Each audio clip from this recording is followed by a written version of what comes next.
Morning, guys. So, Mr. McPike here, and today I'm bringing to you another home activity that you could try by yourself, with your siblings, against your parents. So for the month of April, normally what we're doing is we're doing our badminton unit, our pickleball, and sort of our tennis. Anything with a racket, basically, scoops included. So what I've done is I've created a little challenge that you could do at home to work on your racket skills in your house. So I'm here in my basement, and what I've done is I've gone through my recycling bin and I've grabbed a little 2-liter bottle of milk here, and I'm going to use that as my racket today. Now, yours does not need to be a 2-liter like mine. If you have a 4-liter jug of milk, that'll work even as a handle. You could use a box of crackers, a box of cereal, and you could even build on your own handle. You could be creative with this, but basically you want something that has sort of a flat surface like a racket, something that you can hit a ball with.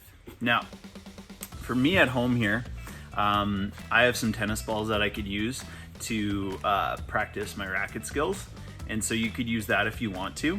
Now, I did have a student use tinfoil in one of her Flipgrid videos, and I thought that was a great idea. And she used those to juggle with, actually, which was really cool. So what you can do is find yourself some tinfoil. Normally everybody has this in their house, and try not to use too much. But what you're gonna do is you're gonna take a sheet of your tinfoil and you're gonna scrunch it up, and you can create some different sized balls from that. So I've got one that's a little bit smaller, so I just use a little bit less tinfoil. Sort of a medium sized here, and I've got a larger one.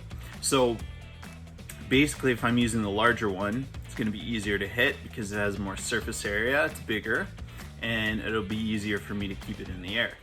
And then it gets harder as you get smaller. The main thing you want to do is you just want to make sure that there's no like jagged edges on the tinfoil, because when you hit it, it's going to be really hard to react to. So the cues here, basically you want to keep your eye on the ball, okay? And if you're new to racket sports, if you're new to badminton or whatever, I would suggest starting with the ball on your racket like so, and you could work on trying to keep it up for as long as possible. So let's give it a try.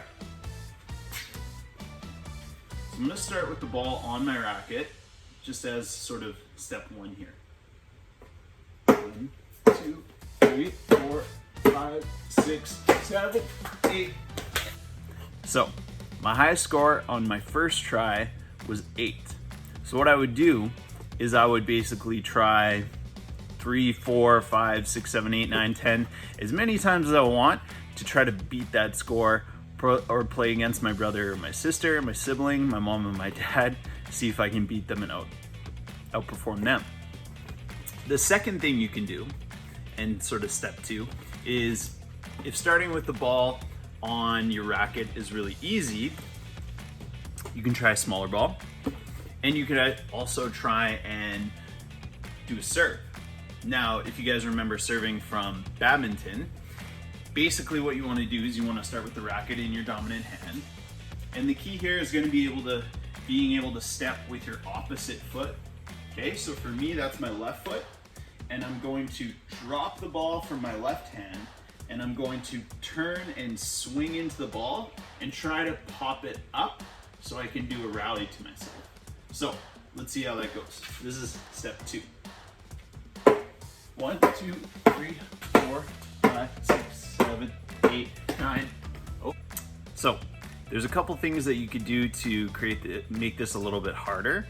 The first thing you could do is you could try to create a game of badminton with your sibling or your parents, and you could both get a homemade racket, and you could try to play a game of badminton, trying to hit it over a fake net or something like that. You could use a table in the middle. What you could also do is you could try and play the keep up game and make it into a competition with your siblings or parents, trying to see how long you can hit it up into the air. Now, this is going to work your eye-hand coordination. It's going to help with the racket skills for next year when we're back in school. And it's a cool way to practice your racket skills when we're at home here. So let me know how this goes. Hopefully you guys are able to do this, and hopefully it's a fun little activity. So see you later. So I've added in some challenges that you guys could try to do at home. Just here's a few examples. So the first thing here you'll see is me doing some underhand serving just for practice. Now you could try to hit it into a tin can or into a laundry hamper or anything you have laying around the house to make it more challenging. Yeah, moving on here, what you'll see is I'm trying different tricks like through the legs to work on different challenges. You could even try spinning and doing behind the back. Here's me trying to hit a target. That took quite a few takes, so I was pretty proud of myself. And lastly here,